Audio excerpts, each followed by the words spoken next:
வணக்கம் மக்களே, welcome to ஏக்யூப் academy. So இன்னைக்கு நம்ம ஆர்ஆர்பி என்டிபிசிக்கான கரண்ட் அஃபேர் சீரீஸில் கரண்ட் அஃபேர் சீரீஸில் நம்ம பார்க்க போகிறது என்ன அப்படின்னா இம்பார்ட்டண்ட்டான அப்பாயின்மெண்ட்ஸ், முக்கியமான நியமனங்கள். அதே நேரத்தில் நம்ம ரெசிக்னேஷன்ஸும் சேர்த்து தான் பார்க்க போகிறோம். யார் யாரெல்லாம் இம்பார்ட்டண்டானவங்க ரிசைன் பண்ணியிருந்தவங்க அவங்க நேம்ஸ் எல்லாம் நம்ம தெரிஞ்சுக்க போகிறோம். ரொம்ப ரொம்ப இம்பார்ட்டண்ட்டான ஒரு டாபிக் இது. ஸோ ஆல்ரெடி நான் இண்டெக்ஸ் அண்ட் ரேங்கிங் ரிப்போர்ட்ஸ் எடுத்துட்டேன். தேர்ட் டாப்பிக்கில் நம்ம போயிருக்கோம். வரிசையாக இதை கம்ப்ளீட் பண்ண போகிறோம். இந்த வீடியோ சீரீஸ்க்கு நீங்கள் கொடுத்த ரெஸ்பான்ஸுக்கு ரொம்ப ரொம்ப நன்றி. நான் எதிர்பார்த்ததோட ஒரு நல்ல ரெஸ்பான்ஸே இருக்குது. கண்டென்ட் தான் மேட்டர், ஓகேவா? இந்த கண்டென்ட் உங்களுக்கு கன்வீனியண்ட்டாக இருக்குது அப்படிங்கிறது எனக்கு புரியுது. ஸோ இந்த கண்டென்ட்டை நான் முடிஞ்ச அளவு சீக்கிரமாக கம்ப்ளீட் பண்ண ட்ரை பண்ணுறேன். ஓகே, டெய்லி ஒரு வீடியோன்ற கணக்கில் தான் நான் போஸ்ட் பண்ணிக்கிட்டு இருக்கேன். சீக்கிரமாக கம்ப்ளீட் பண்ணினா நீங்களும் நோட்ஸ் எடுத்து ரிவைஸ் பண்ணிக்கிட்டே இருங்க. அந்த ரிவிஷனை விட்டுறாதீங்க. கண்டென்ட்டை பார்க்குறதோட மட்டும் இல்லாமல் நோட்ஸ் எழுதி ரிவிஷன் பண்ணுங்கள். அது ரொம்ப ரொம்ப இம்பார்ட்டன்ட், ஓகேவா? ஸோ இன்னைக்கு கண்டென்ட்டுக்குள்ளே போயிடலாமா? ஃபர்ஸ்ட், அப்பாயின்மெண்ட்ஸ் அண்ட் ரெசிக்னேஷன்ஸ்ல இம்பார்ட்டன்ட் ஆனது ஃபர்ஸ்ட் இன்ஃபர்மேஷன். இதுல ஒரு சிலது இன்னைக்கு நான் ஷார்ட்ஸ்லேயே கூட சொல்லியிருப்பேன், நீங்க ஷார்ட்ஸ்லேயே கூட பார்த்துருந்துருக்கலாம். இருந்தாலும் அது போக மீதி இருக்கிற நிறைய அப்பாயின்மெண்ட்ஸ் இருக்கு. எல்லாத்தையுமே நீங்க தெரிஞ்சு போறீங்க. அகைன் நீங்க எழுத வேண்டியது என்னன்றதை நான் ஃபர்ஸ்ட் தெளிவா சொல்லிடுறேன். அந்த நேம், அந்த பர்சனாலிட்டியோட நேம், அவரு என்னவா அப்பாயிண்ட் ஆயிருக்காரு, அது மட்டும் போதும். நீங்க ஜஸ்ட் ஒரு டேபிள் மாதிரி எழுதிக்கிட்டா போதும். ரொம்ப டீப்பா போய் எழுதணும்னு அவசியம் இல்லை. நான் எங்க டீப்பா எழுதணுமோ அங்க நான் சொல்லிடுறேன், ஓகேவா? Just 2 columns, name of the personality, என்ன போஸ்ட்டுக்கு அப்பாயிண்ட் ஆயிருக்காரு, அவ்வளவுதான். இந்த கண்டென்ட் எழுதினா போதும். தேவைப்பட்டா மட்டும் எக்ஸ்ட்ரா நோட் நான் சொல்றேன், அந்த நோட்டை நீங்க எழுதிக்கங்க, அவ்வளவுதான். மற்றபடி எதுவுமே நீங்க எழுத தேவையில்லை. Starting with the first news.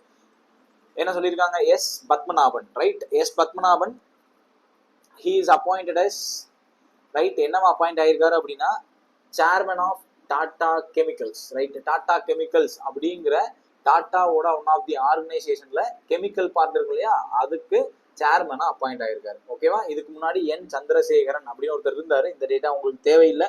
ஆனா இந்த சந்திரசேகரன்ற பேர் உங்களுக்கு இம்பார்ட்டன்ட். ஏன் அப்படின்னா அவர் தான் டாடா குரூப்போட ஹெட்டாவே இருந்தாரு, ஓகேவா? அவர் ஸ்டெப் டவுன் ஆயிட்டார். அவர் அந்த போஸ்டிங் வேணான்னு ஸ்டெப் டவுன் ஆனதுனால இப்போ பத்மநாபன் டாடா கெமிக்கல்ஸோட சேர்மனா அப்பாயிண்ட் ஆயிருக்காரு. நீங்க எழுத வேண்டியது என்ன? பத்மநாபன் சேர்மன் டாடா கெமிக்கல்ஸ், அவ்வளவுதான். இது மட்டும்தான் உங்க நோட்ல நீங்க எழுதிருக்கணும். படிக்கும்போது ரிவைஸ் பண்றதுக்கு நான் இதை போஸ்ட் பண்றேன்ல, குரூப்லயும் இருக்கும், இந்த வீடியோட டிஸ்கிரிப்ஷன்லயும் இருக்கும், டவுன்லோட் பண்ணிக்கோங்க. முடிஞ்சு, ஓகேவா? செகண்ட் நியூஸ் போலாமா? நெக்ஸ்ட், சத் பால் பானோ. இந்த பேர் நீங்க ஞாபகத்தில் வச்சுக்க தேவையில்லை. இருந்தாலும் இதுதான் நியூஸ்ல இருந்துச்சு. அப்டேட்டட் நியூஸை நான் எடுத்து தான் வச்சிருக்கேன். சத் பால் பானோ அப்படிங்கிறவரு எல்ஐசி, லைஃப் இன்சூரன்ஸ் கார்பரேஷன் இருக்கு இல்லையா, அதனுடைய interim MD and CEO appoint ஆயிருந்தாரு அஸ் ஆஃப் ஜூன். நல்லா புரிஞ்சுக்கணும். கொஸ்டின் கேட்கும் போது அஸ் ஆன் ஜூன் அப்படின்ற டேட்டா இருந்ததுன்னா, அஸ் ஆன் ஜூன் எல்ஐசியோட எம்டி அண்ட் சிஇஓ யாருன்னு கேட்டிருந்தாங்கன்னா நீங்க சத்பால் பானோவை போடணும். எல்ஐசி உங்க எல்லாரும் தெரியும், life insurance corporation of India. அதனுடைய interim MD and chief executive ஆஃபீஸரா சத்பால் பானோ இருந்தாரு. ஜூலைல, அதாவது லாஸ்ட் மந்த்ல துரைசாமி அப்படிங்கிறவர் அப்பாயின்மெண்டாங்க. MD and CEO of LIC யாருன்னா துரைசாமி தான், ஓகேவா? இன்டரிம்ன்ற வார்த்தையோ அல்லது அசான் ஜூன்ன்ற வார்த்தையோ இருந்தா நீங்க சத்பால் பானுவை சூஸ் பண்ணணும். இல்ல வெறும் எம்டி அண்ட் சிஇஓ ஆஃப் எல்ஐசின்னு கேட்டாங்கன்னா துரைசாமியை சூஸ் பண்ணிக்கோங்க. இம்பார்ட்டண்டா இதை நோட் பண்ணிக்கோங்க. இந்த மாதிரி நான் எக்ஸ்ட்ரா சொல்றது மட்டும் நீங்க நோட் பண்ணிக்கோங்க, ஓகேவா? ஏன்னா கொஸ்டின் கேட்கும்போது அவங்க ஆகஸ்ட் எக்ஸாம் வைக்கிறாங்கன்றதுனால ஜூன் வரைக்கும் எடுக்கிறதுக்கு தான் பாசிபிலிட்டிஸ் இருக்கு. மேபி எடுக்கலாம், ஜூலை கூட எடுக்கலாம். இருந்தாலும் அசான் ஜூன், அசான் ஏப்ரல் அப்படின்னு அவங்க கேட்பாங்க. ஏன்னா அதுக்கப்புறம் மாறிடும் அவங்களுக்கும் தெரியும். அதனால அவங்க அப்படி கேட்டாங்கன்னா நீங்க சத்பால் பானுவை தான் சூஸ் பண்ணணும். இல்ல அப்படின்னா துரைசாமியை சூஸ் பண்ணுங்க. புரிஞ்சுலையா? Next news, Mahendra Dev. மகேந்திர தேவ் ரொம்ப ரொம்ப ரொம்ப இம்பார்ட்டன்டான ஒரு current affairs. He is the chairperson of economic advisory council to prime minister. இந்திய பிரதமருக்கு இருக்கக்கூடிய பொருளாதார ஆலோசனை குழு, பொருளாதார ஆலோசனை குழு. அந்த பொருளாதார ஆலோசனை குழுக்கு சேர்பர்சனா EAC to PM, economic advisory council to PM, அதுக்கு தலைவரா இந்த மகேந்திர தேவ் நியமிக்கப்பட்டிருக்காரு, ஓகேவா? மகேந்திர தேவ் நியமிக்கப்பட்டிருக்காரு. இவருக்கு முன்னாடி சுமன் பேரி இருந்தாரு, இப்போ மகேந்திர தேவ் இருக்காரு, ஓகேவா? இந்த மகேந்திர தேவ் என்னவா இருக்காரு? Chairperson to economic advisory council to prime மினிஸ்டரா இருக்காரு. ஞாபகம் வச்சுக்கோங்க, ஓகேவா? நெக்ஸ்ட் நியூஸ், அனுராதா தாக்கூர் ரொம்ப ரொம்ப இம்பார்ட்டன்ட் ஆனது. First women secretary of department of economic affairs. பொருளாதார பொருளாதாரத்துறையின் முதல் பெண் செயலாளர் அனுராதா தாக்கூர். பொருளாதாரத்துறையின் முதல் பெண் செயலாளர் ஞாபகத்துல வச்சுக்கோங்க. அனுராதா தாக்கூர் முதல் பெண் செயலாளர். எதுக்கு? பொருளாதார department of economic affairs. Department of economic அஃபேர்ஸோட முதல் பெண் தலைவர், பெண் செயலாளர். ஞாபகத்துல வச்சு. ஓகேவா? ரைட், நெக்ஸ்ட் போலாமா? அடுத்த நியூஸ் போயிடலாமா? டக்கு டக்குன்னு எழுதிக்கங்க. அடுத்த news, Alakh Joshi. Alakh Joshi, he was appointed as chairperson of national security advisory board. தேசிய பாதுகாப்பு ஆலோசனை குழு அல்லது தேசிய பாதுகாப்பு ஆலோசனை மன்றம் அப்படிங்கக்கூடிய அமைப்பின் தலைவரா அப்பாயிண்ட் ஆயிருக்காரு. நேஷனல் செக்யூரிட்டி அட்வைசரி போர்டோட சேர்மனா யார் அப்பாயிண்ட் ஆயிருக்கா? அலக் ஜோஷி அப்பாயிண்ட் ஆயிருக்காரு. Alakh Joshi chairman of national security advisory board.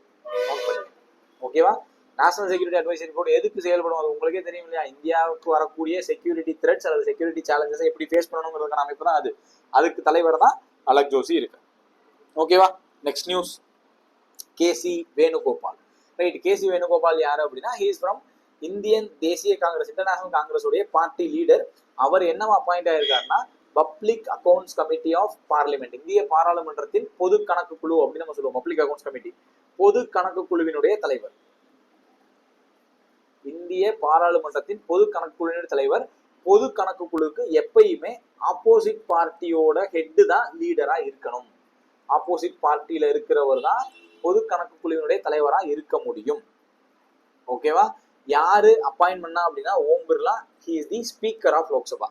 பாராளுமன்ற சபாநாயகரான ஓம் பிர்லா தான் வேணுகோபால என்ன அப்பாயின்ட் பண்ணியிருக்காரு? பார்லிமெண்ட் பப்ளிக் அக்கௌண்ட்ஸ் கமிட்டியோட ஹெட்டா அப்பாயின்ட் பண்ணியிருக்காரு. ஓகேவா? ஏன் இங்க இன்னொரு கேள்வி இருக்குல்ல, இப்ப பொது கணக்கு குழுவுக்கு ஏன் அப்போசிஷன் பார்ட்டில இருந்து லீடர் இருக்காங்கன்னா, இந்த பொது கணக்கு குழு என்ன பண்ணும்னா, நீங்க சிஏஜின்னு ஒரு கேரக்டர் கேள்விப்பட்டிருப்பீங்க. கண்ட்ரோலர் ஆடிட்டர் ஜெனரல் அப்படின்னு ஒருத்தர் இருப்பார். ஆர்டிகல் 148 அவரை பத்தி பேசும். 148வது ஆர்டிகல். இதெல்லாம் எக்ஸ்ட்ரா இன்ஃபர்மேஷன்ஸ், நீங்க தேவையான நோட் பண்ணிக்கணும். இந்த சிஏஜி எவ்ரி இயர் ஒரு ரிப்போர்ட் கொடுப்பாரு. அப்ப சிஏஜி ரிப்போர்ட் எதை பேஸ் பண்ணியிருக்கும்னா, கவர்மெண்டோட எக்ஸ்பெண்டிச்சரை பேஸ் பண்ணிருக்கும். கவர்மெண்ட் வந்து எது எதுக்கெல்லாம் செலவு பண்ணிருக்கு, எவ்வளவு செலவு பண்ணிருக்கு அப்படிங்கிற ரிப்போர்ட்டை அவர் பார்லிமெண்ட்டுக்கு தாக்கல் பண்ணுவார். அந்த ரிப்போர்ட்டை எக்ஸாமின் பண்றது தான் இந்த பப்ளிக் அக்கௌண்ட்ஸ் கமிட்டி. மக்களுக்கு சரியான முறையில பணம் போய் சேர்ந்திருக்கா, மக்களுக்கான பணம் சரியா கணக்கு வைக்கப்பட்டிருக்கா அப்படிங்கிறத செக் பண்றதா அந்த பப்ளிக் அக்கௌண்ட்ஸ் கமிட்டி. அப்ப சிஏஜி ரிப்போர்ட்டை ரூலிங் பார்ட்டியை சேர்ந்தவரை எக்ஸாமின் பண்ணா அவங்க தப்பா எக்ஸாமின் பண்றதுக்கு வாய்ப்பு இருக்கு, ரூலிங் பார்ட்டிக்கு சாதகமா எக்ஸாமின் பண்றதுக்கு வாய்ப்பு இருக்கு. அப்படிங்கிறதுனாலதான் பப்ளிக் அக்கௌண்ட்ஸ் கமிட்டியோட சேர்மனா ஆப்போசிஷன் பார்ட்டில இருந்து தான் லீடர் இருக்கணும்ன்ற முறையை ஃபாலோ பண்றோம். ஞாபகத்துல வச்சுக்கலாமா? Right, done. அடுத்தது Praveen Sood. Right, Praveen Sood, he is the chairman or director of Central Bureau of Investigation, சிபிஐயினுடைய தலைவர் அல்லது இயக்குனரா பிரவீன் சூத் இருக்காரு. இவருடைய டென்யூரை 1 இயர் எக்ஸ்டெண்ட் பண்ணியிருக்காங்க. இவர் ஆல்ரெடி அப்பாயிண்டட் தான். இவருடைய டென்யூர் வந்து முடியுது, மே மாசம் 2025 முடியுது. அதை எக்ஸ்டெண்ட் பண்ணியிருக்காங்க. அடுத்த மே மாசம் வரைக்கும் எக்ஸ்டெண்ட் பண்ணியிருக்காங்க. இங்க எக்ஸ்ட்ரா ஒரு பாயிண்டா நீங்க என்ன ஞாபகத்தில் வச்சுக்கணும் அப்படின்னா, 1986 ஐபிஎஸ் ஆஃபீஸர் ஆஃப் கர்நாடகா கேடர். இதையும் சேர்த்து நீங்க எழுதிக்கணும். 1986ஆம் ஆண்டு ஐபிஎஸ் ஆஃபீஸர். எந்த கேடர் அப்படின்னா கர்நாடகா கேடர். இதை ஞாபகத்தில் வச்சுக்கோங்க. ஏன்னா ரீசெண்டா ஒரு எக்ஸாம்ல ஒரு ஐஏஎஸ் ஆஃபீஸரோட கேடர் எல்லாம் கேட்டிருந்தாங்க. எந்த கேடர் என்ன பேட்ச்ன்றதெல்லாம் கேட்டிருந்தாங்க. அதனால இதை எக்ஸ்ட்ராவா நோட் பண்ணி வச்சுக்கோங்க. ஓகேவா? Praveen Sood 1986 IPS officer from Karnataka cadre. He is the director of CBI. முடிஞ்சா next news, Ajay Kumar. Doctor Ajay Kumar, he is appointed as chairman of union public service commission. Right, UPSC எல்லாருக்கும் தெரியும் இல்லையா? யூபிஎஸ்சியினுடைய சேர்மனா அஜய் குமார் அப்பாயிண்ட் ஆயிருக்காரு. Right, for the period of 6 years or until the age of 65. இவரு 1985 batch IAS officer. 1985 batch IAS officer from Kerala cadre. Kerala மாநிலத்துல இவர் appoint ஆன ஒரு ஐஏஎஸ் ஆஃபீஸர். அவர் இப்போ யூபிஎஸ்சி சேர்மனா அப்பாயிண்ட் ஆயிருக்காரு under the article 316 of Indian constitution. இது எக்ஸ்ட்ரா இன்ஃபர்மேஷன் கண்டிப்பா எழுதிக்கணும். இந்திய அரசியலமைப்பு சட்ட விதி 316 படி குடியரசுத் தலைவரால் நியமிக்கப்பட்டிருக்காரு. ஓகேவா? யார் அப்பாயின்ட் பண்ணா? பிரசிடென்ட் அப்பாயின்ட் பண்ணியிருக்காங்க. சரியா? இவருக்கு முன்னாடி அசான் ஏப்ரல்னு உங்களுக்கு கொஸ்டின் வந்துச்சுன்னா பிரீத்தி சுதன் தான் ஆன்சர். கரண்ட்ல மே மாசத்துல அஜய்குமார், அதுக்கு முன்னாடி பிரீத்தி சுதன் இருந்தாங்க. ஓகேவா? ரைட், அஜய்குமார் யாரு? Chairman of UPSC. யார் அப்பாயின்ட் பண்ணா? President under the article 316 of Indian constitution. இதுக்கு அஜய்குமாருக்கு முன்னாடி இருந்தவங்க பேர் என்ன? பிரீத்தி சுதன். ஓகேவா? ரைட், அடுத்த நியூஸ் போலாமா? நெக்ஸ்ட், மிக்காலே கஞ்சுவாங்கோ ஜவோர்ஸ்கி. ரைட், நீங்க இதை எப்படி ப்ரொனவுன்ஸ் பண்ண முடியுமோ ப்ரொனவுன்ஸ் பண்ணி வச்சுக்கோங்க.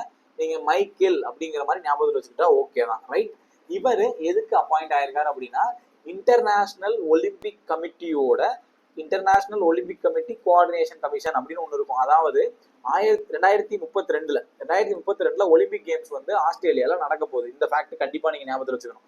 2032 ஒலிம்பிக்ஸ் எங்க நடக்க போகுது? ஆஸ்திரேலியால நடக்க போகுது. அந்த ஒலிம்பிக்ஸை கரெக்டா கண்டக்ட் பண்றதுக்கான இந்தியன், அதாவது இன்டர்நேஷனல் ஒலிம்பிக் கவுன்சில் கோஆர்டினேஷன் கமிஷனோட சேர்மனா அப்பாயிண்ட் ஆயிருக்காரு. ஓகேவா? ஆஸ்திரேலியா நடக்க போற 2032 ஒலிம்பிக்குக்கான கோஆர்டினேஷன் கமிஷனோட சேர்மன் தான் இந்த மைக்கேல். மிக்காலே நீங்க வாசிட்டாலும் ஓகே தான். நீங்க எப்படி ப்ரொனவுன்ஸ் பண்றீங்களோ ப்ரொனவுன்ஸ் பண்ணிக்கங்க.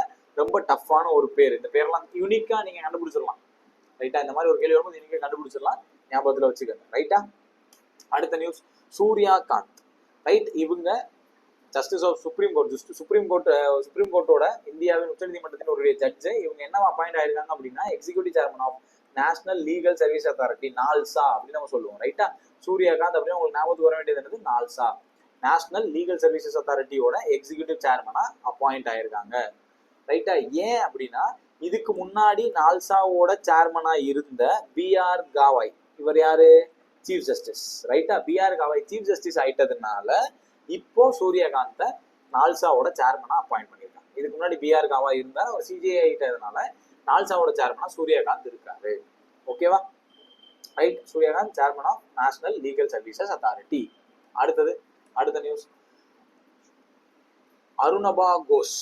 ரைட், அருணபா கோஷ் எதுக்கு அப்பாயிண்ட் ஆயிருக்காங்க அப்படின்னா நல்லா ஞாபகத்தில் வச்சுக்கணும். இவங்க உங்க எல்லாருக்குமே கோஆபரேஷன் ஆஃப் பார்ட்டிஸ்னா என்னன்னு தெரியுமா? சிஓபி. சிஓபி அப்படிங்கிறது என்னன்னா யுனைடெட் நேஷன்ஸோட கிளைமேட் சேஞ்ச், பருவநிலை மாற்றம்னு ஒன்று இருக்கு இல்லையா? அந்த பருவநிலை மாற்றத்துக்கான ஒரு மாநாடு.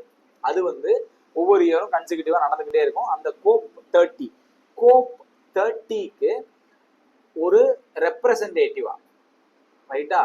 ரைட், ரெப்ரசன்டேட்டிவா இவங்க அப்பாயிண்ட் ஆயிருக்காங்க. Arunabha Ghosh, south Asia envoy. Okay, ஒரு ரெப்ரசன்டேட்டிவா அப்பாயிண்ட் ஆயிருக்காங்க அருணபா கோஷ். ரைட், அருணபா கோஷ் அப்படின்னா உங்களுக்கு ஞாபகத்துக்கு வர வேண்டியது என்னது? சிஓபி 30. சிஓபினா என்ன? Cooperation of parties. இந்த சிஓபி 30 எங்க நடக்க போகுது? இது அடுத்த எக்ஸ்ட்ரா இன்ஃபர்மேஷன், ரொம்ப ரொம்ப இம்பார்ட்டன்டான இன்ஃபர்மேஷன். எங்க நடக்க போகுதுன்னா பிரேசில்ல நடக்க போகுது. ஓகேவா? கோஆபரேஷன் ஆஃப் பார்ட்டி நவம்பர் 2025 பிரேசில்ல நடக்க போகுது. ரொம்ப ரொம்ப இம்பார்ட்டன்ட், நோட் பண்ணிக்கங்க. இதை கேட்கறதுக்கான வாய்ப்பு நிறைய இருக்கு. ரைட்டா? ரைட், அருணபா கோஷ் அப்படின்னா கோப் 30 ஞாபகத்துக்கு வரணும். கோப் 30 எங்க நடக்க போகுதுன்னா பிரேசில்ல நடக்க போகுது, நவம்பர் மாசம் நடக்க போகுது. Right, next news, doctor Sameer V Kamat. இவர் ஆல்ரெடி டிஆர்டிஓல இருக்காரு. டிஆர்டிஓட சேர்மனா இருக்காரு அல்லது ஹெட்டா இருக்காரு. அவரோட பீரியடையும் 1 இயர் எக்ஸ்டென்ஷன் கொடுத்துருக்காங்க. ரைட்டா? 1 இயர் எக்ஸ்டென்ஷன். இதுக்கு முன்னாடி ஒருத்தர் பார்த்தோமா, சிபிஐயோட டைரக்டர் பார்த்தோமா, இப்படிதான் ரிலேட் பண்ணி ஞாபகத்தில் வச்சுக்கணும். இதுக்கு முன்னாடி யாரு கொடுத்தாங்க? பிரவீன் சூத்து கொடுத்தாங்க. அவருக்கும் 1 இயர் எக்ஸ்டென்ஷன் கொடுத்தாங்க. அப்ப பிரவீன்னா சிபிஐ. ரைட், இப்போ காமத் அப்படின்னா டிஆர்டிஓ அல்லது சமீர் அப்படின்னா டிஆர்டிஓ. எப்படியாவது ஞாபகத்தில் வச்சுக்கோங்க.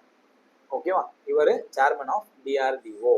இவருக்கும் 1 இயர் பீரியட் எக்ஸ்டென்ஷன் கொடுத்துருக்காங்க. ஓகேவா? ரைட், கடகடன் முடிச்சிடலாமா? Next news, Natarajan Chandrasekaran, Chandrasekaran. Right, இவர் என்னவா அப்பாயிண்ட் ஆயிருக்காரு அல்லது என்ன அப்படிங்கிறத பாத்தீங்கன்னா, இவர் நம்ம முன்னாடியே ஒரு பேர் சொன்ன ஃபர்ஸ்ட் நியூஸா நான் ஒன்று சொன்னா, ரைட், சந்திரசேகரன் பார்த்தோமா? இவர் இங்க இருந்து ஸ்டெப் டவுன் ஆனாருன்னு சொன்னோமா, டாடா ஸ்டீல்ஸ்ல இருந்து அதே சந்திரசேகரன் தான் இவரும். ரைட், சந்திரசேகரன். இவர் என்னவா அப்பாயிண்ட் ஆயிருக்காருன்னா was appointed to the IMF, international monetary fund. Already நம்ம நிறைய பார்த்துட்டோம். IMF அதனுடைய advisory council on entrepreneurship and growth. Right, தொழில் முனைவோருக்கான ஆலோசனை குழு. IMF-இன் தொழில் முனைவோருக்கான ஆலோசனை குழுவுல சேர்மனா அப்பாயிண்ட் ஆயிருக்காரு. யாரு? சந்திரசேகரன். சந்திரசேகரன் யாருன்னா டாடா குரூப்ஸோட ஹெட்டா இருந்தவர். ரைட்டா? அவர் தான் advisory council on entrepreneurship and growth-னுடைய சேர்மனா அப்பாயிண்ட் ஆயிருக்காரு. ஓகேவா? ரைட், தொழில் முனைவோருக்கான குழு. யாருடைய தொழில் முனைவோருக்கான குழு? IMF-ஓட தொழில் முனைவோருக்கான குழு. அதனுடைய சேர்மனா நடராஜன் சந்திரசேகரன் அப்பாயிண்ட் ஆயிருக்காரு. ஞாபகத்துல வச்சுக்கோங்க. ரைட். ஃபர்ஸ்ட் நான் சொல்லும்போது டாடா கெமிக்கல்ஸ் சொன்னேன், இங்க ஐஎம்எஃப்க்கு போயிட்டாரு அவர். அப்ப அங்க பதவி இறங்கிட்டு இங்க போயிட்டாரு. இப்படி ரிலேட் பண்ணிக்கோங்க, ஒரே தான் ரிலேட் பண்ணிக்கோங்க. ரைட்டா? அடுத்த நியூஸ், சையத் மோசின் ராஜா நக்வி. ரைட், ராஜா நக்வி அப்படிங்கறத ஞாபகத்தில் வச்சுக்கோங்க. இவர் என்னவா அப்பாயிண்ட் ஆயிருக்காரு அப்படின்னா, ஏசியன் கிரிக்கெட் கவுன்சில், ஏசிசி, ஆசிய கிரிக்கெட் கவுன்சிலுடைய சேர்மனா அப்பாயிண்ட் ஆயிருக்காரு. ஸோ இவர் ஆல்ரெடி எந்த கிரிக்கெட் போர்டை சேர்ந்தவர் அப்படின்னா, பாகிஸ்தான் கிரிக்கெட் போர்டை சேர்ந்தவர். ஓகேவா? பாகிஸ்தான் கிரிக்கெட் போர்டை சேர்ந்தவர். அவர் ஆசிய கிரிக்கெட் கவுன்சிலினுடைய சேர்மனா அப்பாயிண்ட் ஆயிருக்காரு, ராஜா நக்வி. ரைட், ராஜா நக்வினா உங்களுக்கு ஞாபகத்துக்கு வர வேண்டியது ஏசியன் கிரிக்கெட் கவுன்சில், அதனுடைய சேர்மன். ஓகேவா? ரைட், ஞாபகத்தில் வச்சிடலாமா?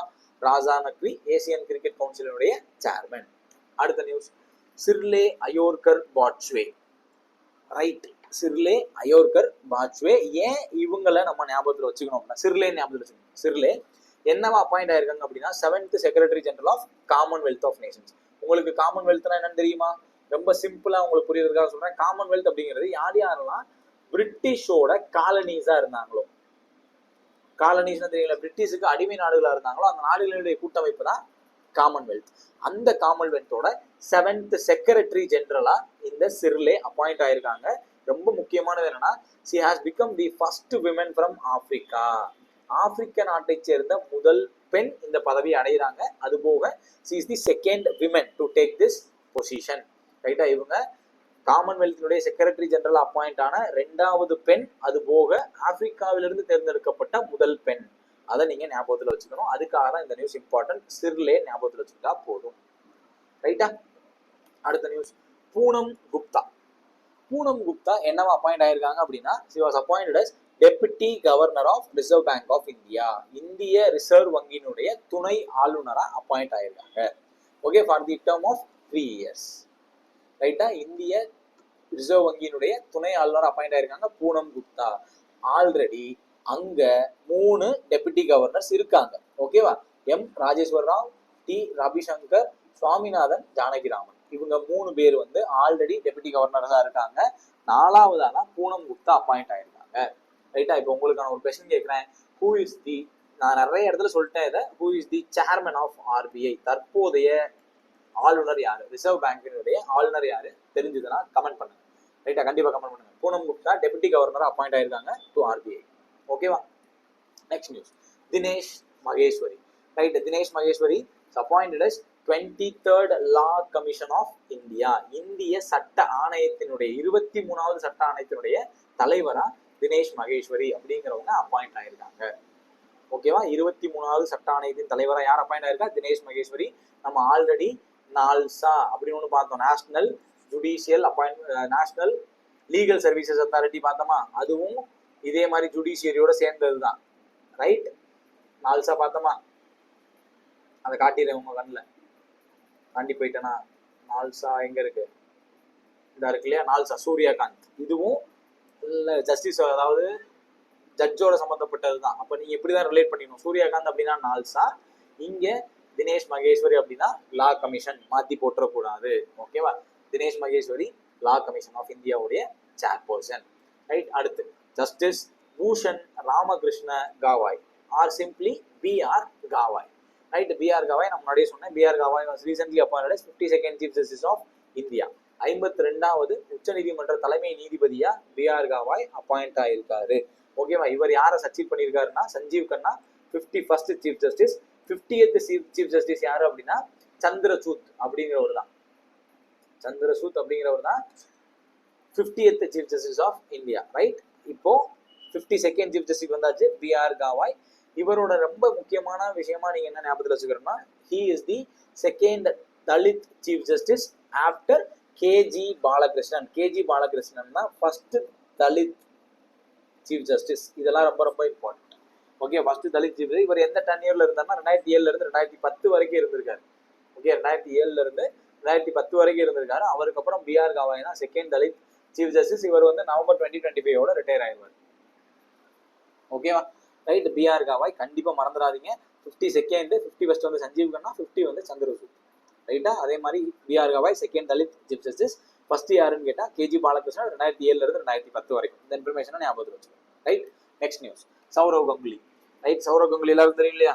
இந்தியன் கிரிக்கெட் டீமோட ஃபார்மர் கேப்டன். ஸோ இவர் என்ன அப்பாயிண்ட் ஆயிருக்காருன்னா chairperson of international cricket council, ஐசிசியோட மென்ஸ் கிரிக்கெட் கமிட்டியோட சேர்பர்சனா இருக்காரு. ஐசிசி மென்ஸ் கிரிக்கெட் கமிட்டி அதனுடைய சேர்பர்சனா இருக்காரு. ரைட், ஓகேவா?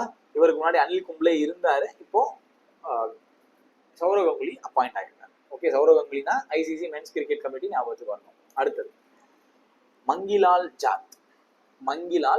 ஜாட். ஓகேவா? என்னவா அப்பாயிண்ட் ஆயிருக்காரு அப்படின்னா, இவரு director general of DG of, right, மேல இருக்கிற இன்ஃபர்மேஷன் எதுவுமே தேவையில்லை, டைரக்டா நீங்க director general of Indian council of agricultural research, ICAR, Indian council of agricultural ரிசர்ச்சோட என்ன அப்பாயிண்ட் ஆயிருக்காரு? டைரக்டர் ஜெனரல், இயக்குனர் அல்லது தலைமை இயக்குனர். ரைட்டா? Indian council of agricultural research, ICAR அப்படிங்கிறதுடைய டைரக்டர் ஜெனரல் யார் அப்பாயிண்ட் ஆயிருக்கா? மங்கிலால் ஜாட். ஓகேவா? மங்கிலால் ஜாட். உங்களுக்கான அடுத்த கேள்வி, ஐசிஏஆர் எப்போ உருவாக்கப்பட்டது? எப்போ உருவாக்கப்பட்டது? ஐசிஏஆர் எப்போ உருவாக்கப்பட்டது? ஓகேவா? Indian council of agriculture research அதனுடைய டைரக்டர் ஜெனரல் அப்பாயிண்ட் ஆன மங்கிலால் ஜாட் எப்போ ஐசிஏஆர் உருவாக்கப்பட்டது? கமெண்ட் பண்ணு. ஓகேவா? அதுவும் பரிசீல கேட்கப்படுறதுக்கான வாய்ப்பு நிறைய இருக்கு. சரியா? அடுத்தது அஜய் பூஷன் பாண்டே. ரைட், அஜய் பூஷன் பாண்டே என்ன அப்பாயிண்ட் ஆயிருக்காரு அப்படின்னா, Asian infrastructure investment bank, AIIB அப்படிங்கிற அமைப்பினுடைய, ரைட், இந்த ஏஐபியோட ஹெட் குவார்டர்ஸ் எங்க இருக்குன்னா Beijing, China. Asian infrastructure investment bank அதனுடைய ஹெட் குவார்டர்ஸ் பீஜிங், சைனால இருக்கு. அதனுடைய vice president of investment solutions, right, முதலீடுகளுக்கான தீர்வுன்னு ஒரு குழு இருக்கு இல்லையா, அந்த குழுவுக்கு வைஸ் பிரசிடென்ட் அப்பாயிண்ட் ஆயிருக்கு. அப்ப நீங்க எப்படி ஞாபகம் வச்சுக்கலாம்? அஜய் பூஷன் பாண்டே அப்படின்னா உங்களுக்கு என்ன ஞாபகத்துக்கு வரணும்? ஏஐஐபி ஞாபகத்துக்கு வரணும். ஓகேவா? Right, AIIB, Ajay Bhushan Pandey. Right, ஏஐபியோட ஹெட் குவார்டர்ஸ் எங்க இருக்கு? பீஜிங்ல இருக்கு. பீஜிங் எங்க இருக்குன்னா சைனால இருக்கு. ஓகேவா? ரைட், அடுத்த news, Peter Brabeck. Right, Peter Brabeck. இப்ப என்ன நடந்திருக்கு அப்படின்னா, ரெண்டு விஷயங்கள், ஒரே நியூஸ்ல ரெண்டு விஷயங்கள் இருக்கு. முதல் விஷயம் என்ன அப்படின்னா, கிளாஸ் ஷ்வாப், ரைட், ஷ்வாப் ஆர் கிளாஸ்ன்னு மட்டும் ஞாபகத்தில் வச்சுக்கோங்க. உங்களுக்கு எப்படி ப்ரொனவுன்ஸ் பண்றீங்களோ அப்படி ப்ரொனவுன்ஸ் பண்ணிக்கோங்க. கிளாஸ், இவர் வந்து என்னவாயிட்டார் அப்படின்னா, வேர்ல்டு எக்கனாமிக் ஃபோரம் இருக்கு இல்லையா, வேர்ல்டு எக்கனாமிக் ஃபோரம், ரைட், அதுல இருந்து ரிசைன் பண்ணிட்டார். இவர் எதோட ரிலேட் ஆனவர்னா, வேர்ல்டு எக்கனாமிக் ஃபோரமோட ரிலேட் ஆனவர். இப்போ அவரு ரிசைன் பண்ணிட்டதுனால, ஓகேவா, பீட்டர் பிராபெக்க இன்டரிம் சேர்மனா அப்பாயிண்ட் பண்ணியிருக்காங்க. ஓகேவா? ரைட், இன்டரிம் சேர்மனா அப்பாயிண்ட் பண்ணியிருக்காங்க. எதுக்குன்னா போர்ட் ஆஃப் ட்ரஸ்டீஸ், அதாவது வேர்ல்டு எக்கனாமிக் ஃபோரமோட போர்ட் ஆஃப் ட்ரஸ்டீஸோட இன்டரிம் சேர்மனா பீட்டர் பிராபெக் அப்பாயிண்ட் ஆயிருக்காரு. ஏன்னா இந்த கிளாஸ் அப்படிங்கிறவர் அவருடைய பதவியை ராஜினாமா பண்ணிட்டதுனால. ஓகேவா? ரைட், பீட்டர் பிராபெக்னா ஞாபகத்துக்கு வர வேண்டியது world economic forum. Amitesh Kumar Sinha அல்லது ஏகே சின்ஹா என்னவா அப்பாயிண்ட் ஆயிருக்காரு அப்படின்னா, additional secretary at MeitY as its new chief executive officer of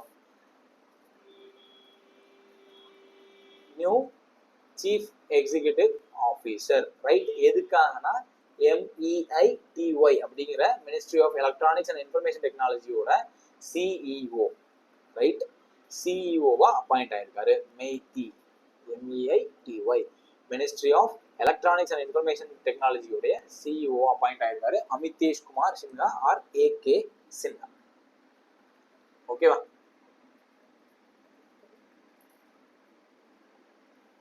right, அடுத்தது குஜன் சோனி. இவர் இந்தியாவில் இருக்கக்கூடிய யூடியூப் இந்தியா அப்படிங்கிற அமைப்பினுடைய மேனேஜிங் டைரக்டரா அப்பாயிண்ட் ஆயிருக்காரு. யூடியூப் இந்தியானா, யூடியூப் அப்படிங்கிறது யுஎஸ்ஏல இருக்கக்கூடிய ஒரு அமைப்பு, அதனுடைய இந்திய பகுதிக்கு தலைமை நிர்வாக அதிகாரியா அல்லது ஒரு இயக்குனரா யூடியூப் இந்தியாவுடைய இயக்குனரா யார் அப்பாயிண்ட் ஆயிருக்கான்? குஜன் சோனி தான் உங்களுக்கு ஞாபகத்துக்கு வர வேண்டியது என்னது? யூடியூப். ரைட்டா? குஜன் சோனி யூடியூப் இந்தியாவினுடைய எம்டி, மேனேஜிங் டைரக்டர். ஓகேவா? அடுத்து டிகே பாண்டே ஆர் துகின் கந்த பாண்டே. ரைட்டா? இவர் என்ன அப்பாயிண்ட் ஆயிருக்காரு அப்படின்னா he was appointed as the chairman of Securities Exchange Board of India. ரொம்ப ரொம்ப ரொம்ப important. Tuhin Kanta Pandey or TK. Pandey, he is the 11th chairman of Securities Board of India, SEBI. Securities board of India எதுக்கு responsible அப்படின்னா, நீங்க இந்த mutual fund இன்வெஸ்ட்மெண்ட்லாம் கேள்விப்பட்டிருப்பீங்களா, SIP இதெல்லாம் கேள்விப்பட்டிருக்கீங்க இல்லையா, அதெல்லாம் நிர்வகிக்கக்கூடிய இன்வெஸ்ட்மெண்ட்ஸை நிர்வகிக்கக்கூடிய ஒரு அமைப்பு தான் செபி. செபியினுடைய ஃபுல் ஃபார்ம் என்னன்னா securities and exchange board of India.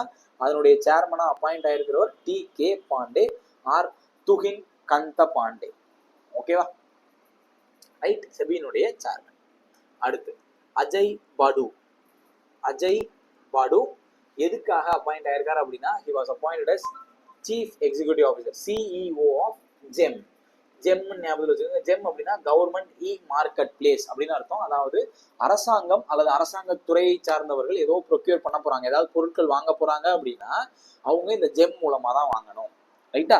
அந்த government e marketplace, government e market பிளேஸுக்கான சிஇஓ சீஃப் எக்ஸிகியூட்டிவ் ஆஃபீஸர் யார் அப்பாயிண்ட் ஆயிருக்கா? அஜய் பாடு அப்பாயிண்ட் ஆயிருக்காரு. அஜய் பாடு ஜெம் அப்படிங்கக்கூடிய கவர்மெண்ட் இ மார்க்கெட் பிளேஸோட சிஇஓவா அப்பாயிண்ட் ஆயிருக்காரு. ஓகேவா? Next Sanjay Kumar Mishra.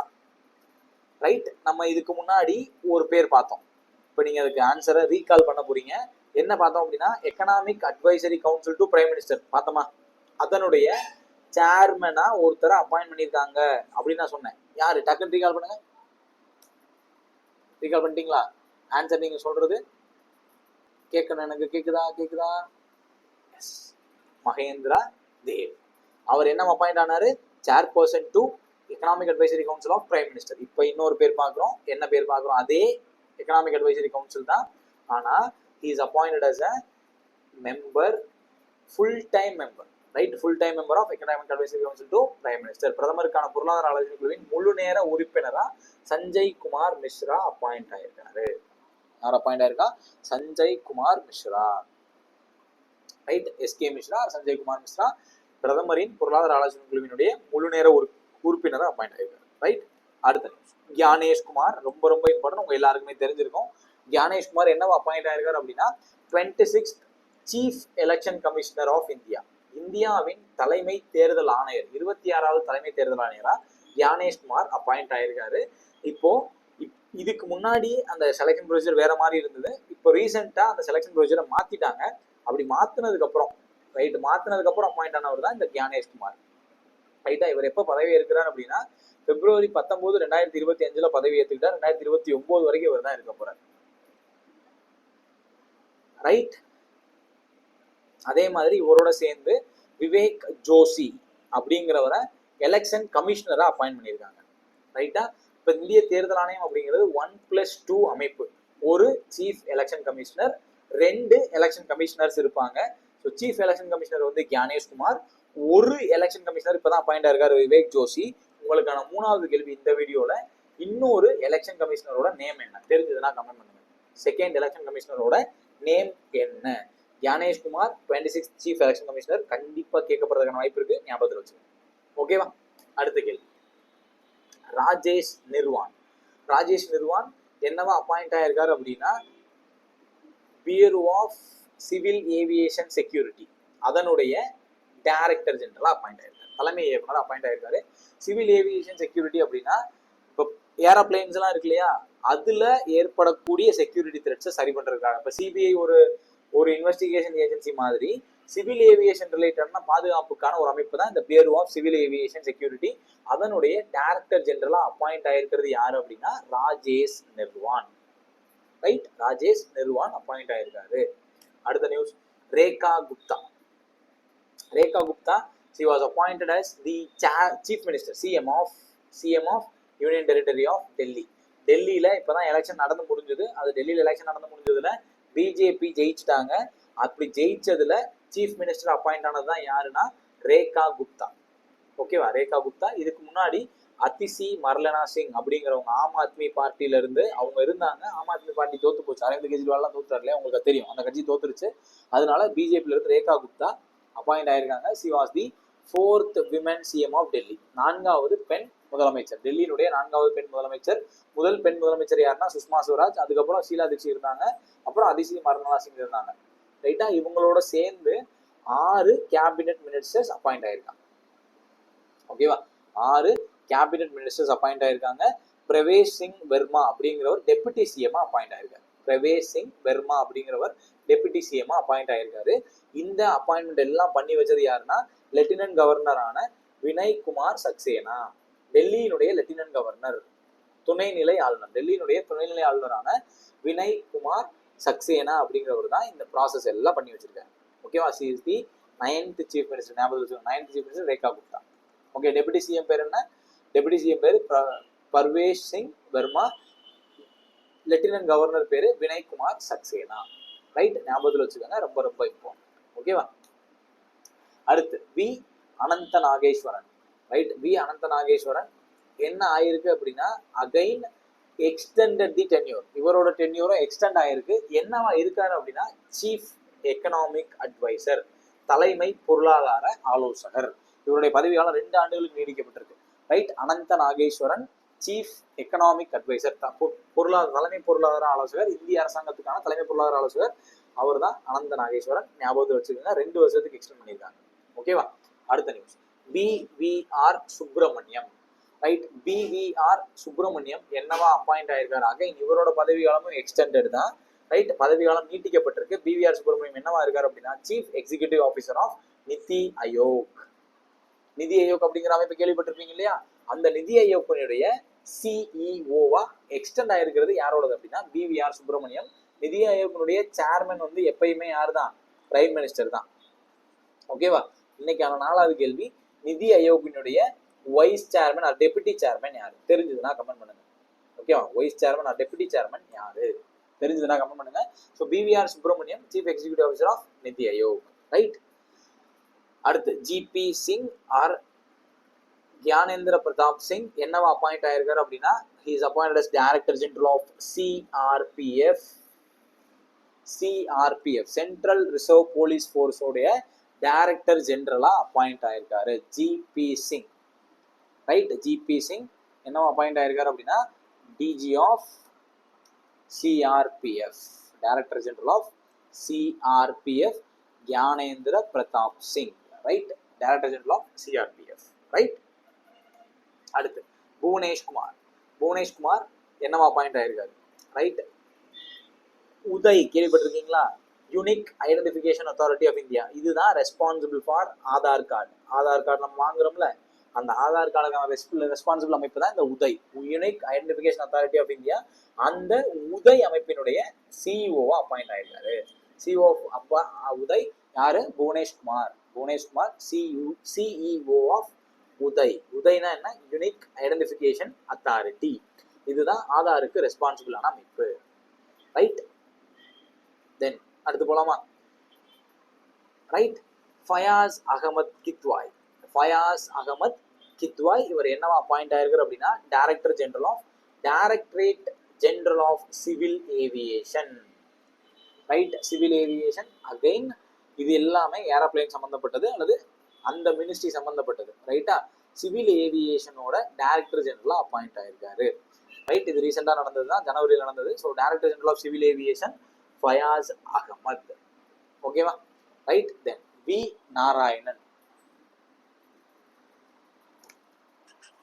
Right? Revise பண்ணுங்க.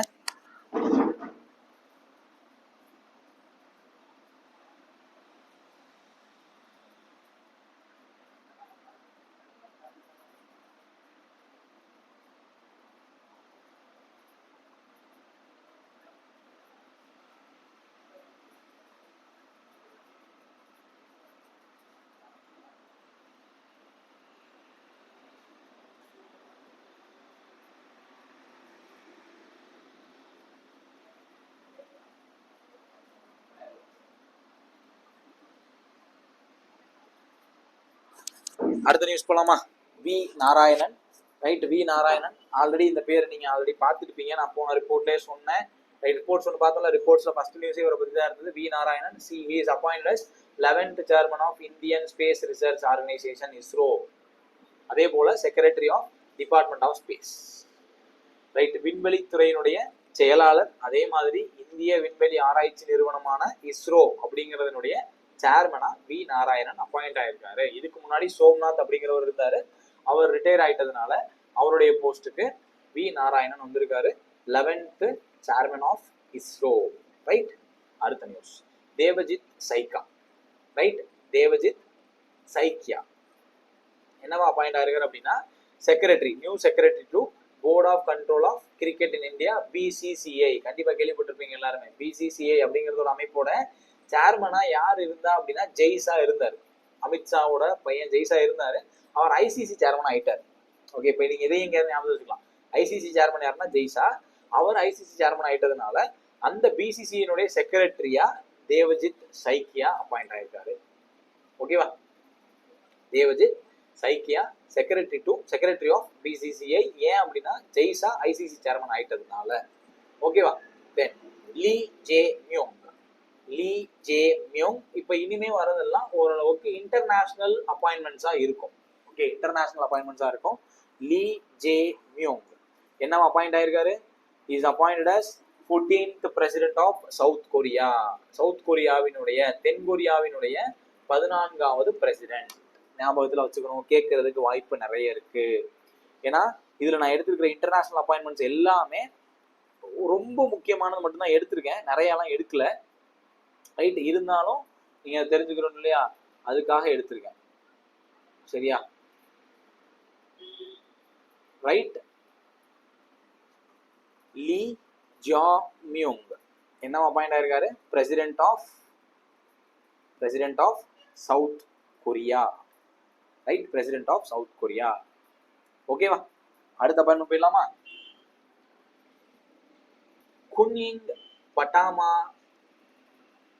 இந்த பேர் எப்படி என்ன ப்ரொனவுன்ஸ் பண்றது தெரியல, பட்டாமா ஞாபகம் வச்சுக்கோங்க, அது உங்களுக்கு எப்படி புரியுது அப்படின்னு ஞாபகம் வச்சுக்கோங்க. ரைட், அப்பாயிண்டட் அஸ் என்னவா அப்பாயிண்ட் ஆயிருக்காங்க அப்படின்னா president of badminton world federation. Right, BWF, badminton world federation.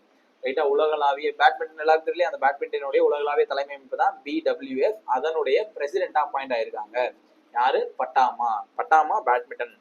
பட்டாமா அப்படின்றது அவங்க வந்து பிரசிடென்ட் ஆஃப் பேட்மிண்டன் வேர்ல்டு ஃபெடரேஷனோட பிரசிடென்டா அப்பாயிண்ட் ஆயிருக்காங்க. ஓகேவா, அடுத்து கிறிஸ்டியன் ஸ்டாக்கர் என்னவா அப்பாயிண்ட் ஆயிருக்காரு அப்படின்னா நியூ சான்சலர்னா ஒண்ணும் கிடையாது, கவர்னர். நம்ம ஊர்ல கவர்னர் பிரசிடென்ட் சொல்றோம் இல்லையா, அது மாதிரி அங்க சான்சலர்னு சொல்றாங்க. Christian ஸ்டாக்கர் Austria. ஓகேவா, ஆஸ்திரேலியா இல்ல, ஆஸ்திரியா வேற, ஆஸ்திரேலியா வேற. ஆஸ்திரியாவினுடைய சான்சலரா அப்பாயிண்ட் ஆயிருக்காரு. சான்சலர்னா கவர்னர், அதிபர் அப்படிங்கிற மாதிரி. ரைட்டா, ஆஸ்திரியாவினுடைய சான்சலர் அப்பாயிண்ட் ஆன ஒரு பேர் என்ன? கிறிஸ்டியன் ஸ்டாக்கர்னா ஆஸ்திரியா ஞாபகத்துக்கு வரணும். ஓகேவா, அடுத்து நெட்டும்போ நண்டி டயட்வாவா. ரைட், டயட்வா, நெட்டும்போ. ரைட், நெட்டும்போ என்ன அப்பாயிண்ட் ஆயிருக்காரு அப்படின்னா first female and 5th president of Namibia. Right, Namibia உங்களுக்கு கண்டிப்பா கேள்விப்பட்டிருப்பீங்க. நமீபியாவினுடைய ஃபர்ஸ்ட் ஃபீமேல் பிரசிடென்ட். ரைட்டா, first female president Netumbo. Right, Netumbo first female president of Namibia, ஞாபகத்துல வச்சுக்கணும். Right, Namibia. அடுத்த நியூஸ், டொனால்டு ஜே ட்ரம்ப். எல்லாருக்குமே தெரியும், Donald John Trump united states of அமெரிக்காவினுடைய 47th பிரசிடென்ட். அதே மாதிரி அவருடைய 2வது டேர்ம் ஆஃப் ஆஃபீஸ். ரைட், அமெரிக்காவில் இருக்கிற ரூல் படி ஒருவர் 2 முறை மட்டுமே அதிபராக இருக்க முடியும், 2 முறைக்கு மேல இருக்க முடியாது. இப்போ இந்தியாவில் இருக்கிற மாதிரி பல தடவை எல்லாம் பிரதமராகவோ அல்லது அதிபராகவோ இருக்க முடியாது. அமெரிக்காவில் 2 முறை தான். ஸோ இதுக்கப்புறம் ட்ரம்ப்னால பிரசிடென்ட் ஆகவே முடியாது. ஸோ 47th பிரசிடென்டா டொனால்டு ஜான் ட்ரம்ப் அல்லது டொனால்டு ஜே ட்ரம்ப் வந்து அப்பாயிண்ட் ஆயிருக்காரு. ரைட்டா, மார்க் கேர்னி நான் எம்சிக்யூலே சொல்லியிருப்பேன். மார்க் கேர்னி கனடாவோட பிரைம் மினிஸ்டரா ஆயிருக்காரு. ஓகேவா, கனடாவோட பிரைம் மினிஸ்டர். ரைட், இதுக்கு முன்னாடி வந்து ஜஸ்டின் ட்ரூடோ இருந்தாரு, அவர் தேர்தலில் தோத்துட்டதுனால கனடா பிரைம் மினிஸ்டரா மார்க் கேர்னி வந்திருக்காரு. மார்க் கேர்னி அப்படின்னா நீங்க என்ன ஞாபகத்துக்கு வரணும்? கனடா ஞாபகத்துக்கு வரணும். Right, Antony Norman Albanese. இவர் என்ன அப்பாயிண்ட் ஆயிருக்காரு அப்படின்னா பிரைம் மினிஸ்டர் ஆஃப் ஆஸ்திரேலியா.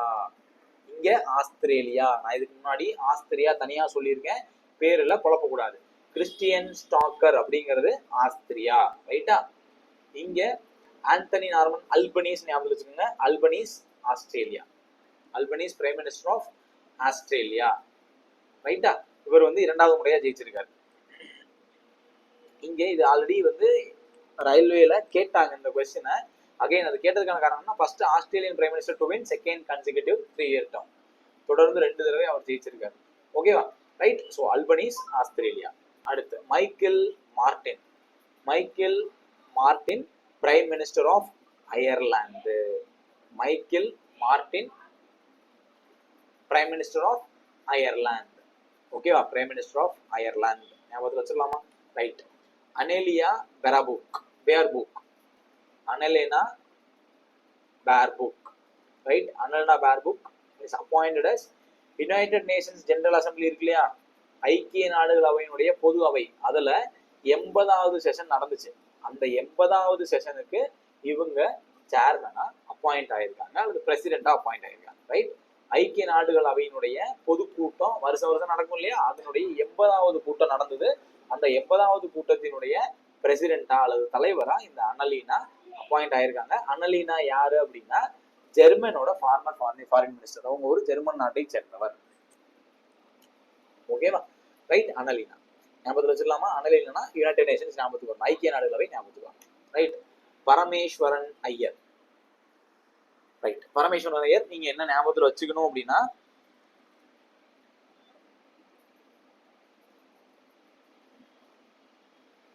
பேரு மாத்தி டைப் ஆயிடுச்சுன்னு நினைக்கிறேன். ரைட். பரமேஸ்வரன் ஐயர் இல்ல, கிருஷ்ணமூர்த்தி வெங்கட சுப்பிரமணியன். ரைட். கேவி சுப்பிரமணியன். பரமேஸ்வரன் ஐயர் நீங்க ஞாபகத்தில் வச்சுக்க வேணா, கேவி சுப்பிரமணியன் நேம் தப்பா டைப் ஆயிருக்கு நினைக்கிறேன். ரைட். கேவி சுப்பிரமணியன் என்ன ஆயிருக்கு அப்படின்னா, இவர் இந்தியாவுக்கான இன்டர்நேஷனல் மானிட்டரி ஃபண்டுக்கான எக்ஸிகியூட்டிவ் டைரக்டர் ஃபார் இந்தியா, இந்தியாவுக்கான நிர்வாக அதிகாரியா இருந்தவர். அவரை டெர்மினேட் பண்ணிட்டாங்க, பதவி நீக்கம் பண்ணிட்டாங்க. ஸோ இவரை கேவிஆர் சுப்பிரமணியன் அப்படின்னு உங்களுக்கு என்ன ஞாபகத்துக்கு வரணும்? ஐஎம்எஃப் எக்ஸிகியூட்டிவ் டைரக்டர் ஞாபகத்துக்கு வரணும். ஓகேவா? கேவிஆர் சுப்பிரமணியன். ரைட். நான் பரமேஸ்வரன் ஐயர் யாருன்றதை மட்டும் ஒரு தடவை செக் பண்ணி உங்களுக்கு சொல்றேன். ரைட். மேபி இவர் அப்பாயிண்ட் ஆயிருந்திருக்கலாம். இவருக்கு பதிலாக பரமேஸ்வரன் ஐயர் அப்பாயிண்ட் ஆயிருக்கலாம். எனக்கு கன்ஃபார்மா தெரியல. நெக்ஸ்ட் வீடியோல நான் அதை கன்ஃபார்ம் பண்ணிடுறேன். ரைட்டா? கேவி சுப்பிரமணியன் என்னவா ஆயிருக்காரு? டெர்மினேட் ஆயிட்டாரு. எக்ஸிகியூட்டிவ் டைரக்டர் ஆஃப் ஐஎம்எஃப்ல இருந்து டெர்மினேட் ஆயிட்டாரு. ஓகேவா?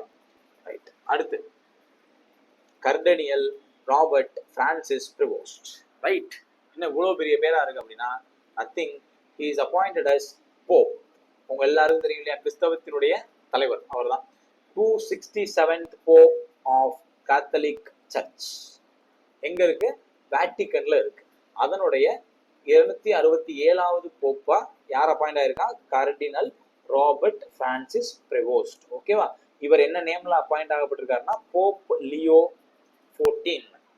Okay, Pope Leo 14. அதே மாதிரி is the first pope from USA, அமெரிக்காவில் தேர்ந்தெடுக்கப்பட்ட முதல் போப்.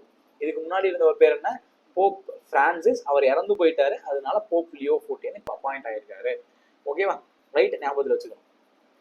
அடுத்து பிரன் சிங் யாரு அப்படின்னா சீஃப் மினிஸ்டர் ஆஃப் மணிப்பூர். ரைட்டா? பிரன் சிங் அல்லது பைரன் சிங். பிரன் சிங் மணிப்பூருடைய சீஃப் மினிஸ்டரா இருந்து ரிசைன் பண்ணிட்டார். ஓகே, சீஃப் மினிஸ்டர் ரிசைன் பண்ணிட்டாரு. ஏன்னு உங்களுக்கே தெரியும், மணிப்பூர்ல கண்டினியூஸா என்ன நடந்துட்டு இருக்கு? போர், அதாவது மக்களுக்கு இடையில கலவரம் நடந்துகிட்டே இருக்கு. ஓகேவா? அதனால அங்க குடியரசுத் தலைவர் ஆட்சியை கொண்டு வந்துட்டாங்க.